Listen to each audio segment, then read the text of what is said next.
I'm Marvel. I've been playing MMOs since 1999, and I believe that the MMO genre is in need of a renaissance. Join me in discussing important topics to improve the genre we love to play. Login rewards. These have become a staple of the MMORPG genre and more, to the point that players routinely expect to be compensated simply by logging in to a virtual world. However, and ironically, the psychological influences behind login rewards, while they may draw players in initially, I argue can also push them away. Let's discuss. Our goal is not to examine the historical development of login rewards, nor trace its trajectories within various MMOs or games.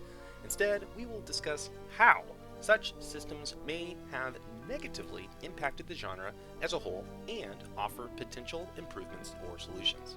Have we ever logged into an MMO simply to collect the rewards? Have we ever logged off immediately after receiving the items, completing the first dungeon run, or after all rest experience has been earned? If so, we've experienced firsthand the issue at work. It begs the question, is the mere existence of a login reward system symptomatic that a game may not be fun to play on its own? Whether in SWTOR, Guild Wars 2, Black Desert Online, Age of Conan, Albion Online, Elder Scrolls Online, or several others, many MMOs heavily, yet primarily, reward logging in and briefly playing. While such mechanics may influence a player to log into an MMO, they psychologically discourage players from continuing to play after the bonus expires, since per second played, the non-bonused experience is less efficient to earn.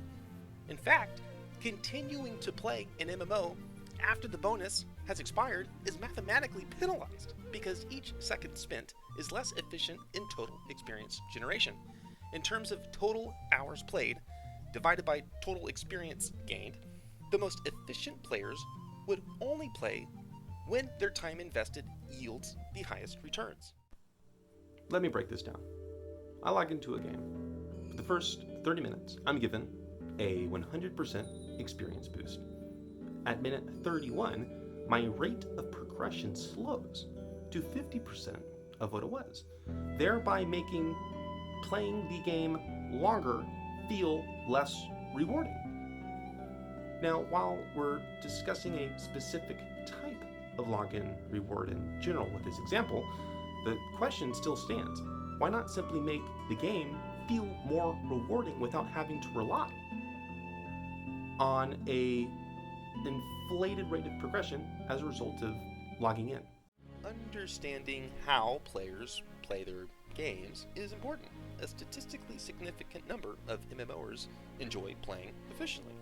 For example, the popular MMO YouTuber, The Lazy Peon, comically presented a caricature of the mathematical MMOer, which would not have been funny had there not been a sufficient number of players for a stereotype to exist. While MMOers during the so-called golden age of the genre may remember the term number cruncher as an epithet describing these mathematically minded gamers, the influence of playing a game like computing the ROI on a business venture has clearly influenced the genre. Note, this analysis does not demand that in order to enjoy an MMO, that we must play efficiently, nor does it mean that all players feel similarly regarding login rewards. If someone's enjoyment of a game is to number crunch it into oblivion, I'm fully supportive. You have fun the way you have fun. Particularly, this dissection of a game design approach is primarily concerned with how such mechanisms psychologically influence player behavior in surprisingly ironic ways, namely encouraging them to stop playing the game designers designed to be played.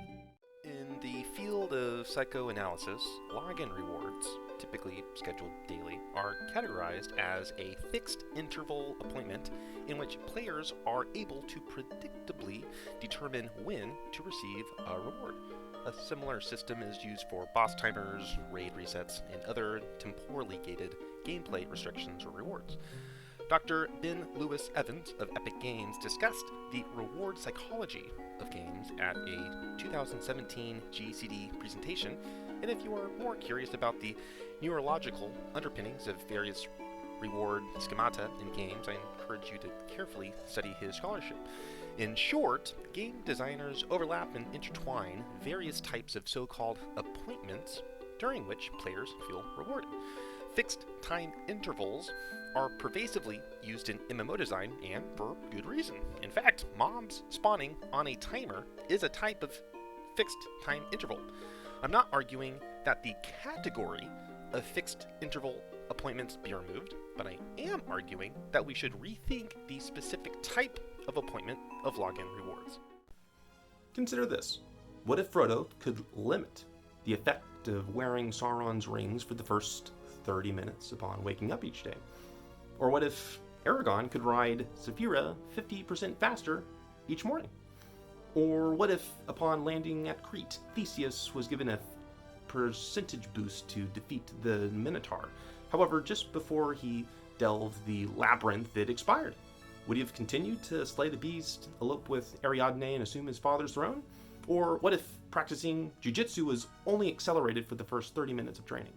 We can see that beyond the mere mechanical effects of login rewards, that it can also affect important trajectories of player stories. Login rewards, by themselves, are not bad.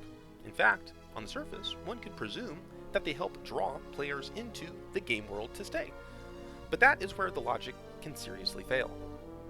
At the very point at which someone's gameplay becomes mathematically less rewarding, and if numerical progress is important to someone's experience of fun, then the very tool designed to get someone into the game is the very force that removes them from it.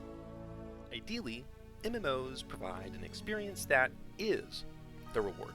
The game would be balanced in such a way that any time spent felt commensurate with character growth. A few examples to alleviate the problem introduced by login rewards are as follows. Number 1. Bake experience bonuses into gameplay mechanics to encourage player interaction, such as a bard song, crafted items, or rare drops. Moving the effects of login rewards into the realm of player interaction not only makes those characters feel more valuable to others, yet also makes the game world more dynamic. Number 2, when a player completes a task, a quest, or defeats a boss, grant a special type of adventuring experience that is gained passively based on an interval. That way, even if players are not actively grinding, they can still gain some passive form of experience that they earned.